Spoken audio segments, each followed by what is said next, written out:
3 দিন বন্ধ থাকার পর ঢাকায় 29 থানায় সেবা কার্যক্রম শুরু হয়েছে।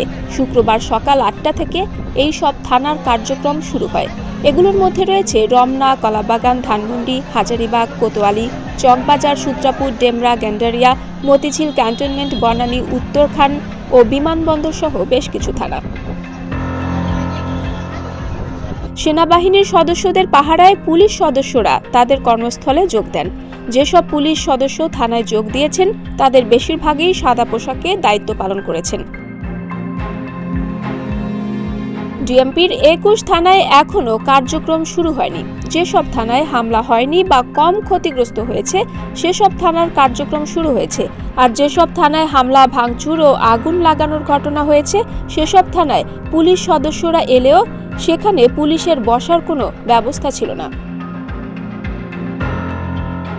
ছাত্র জনতার অভ্যুত্থানে শেখ হাসিনা সরকারের পতনের পর গত সোমবার বিকেল থেকে রাজধানীর অনেক থানায় হামলা, ভাঙচুর ও আগুন লাগানোর ঘটনা ঘটে। পুড়িয়ে দেওয়া হয় থানা, পুলিশের কাজে ব্যবহৃত গাড়ি।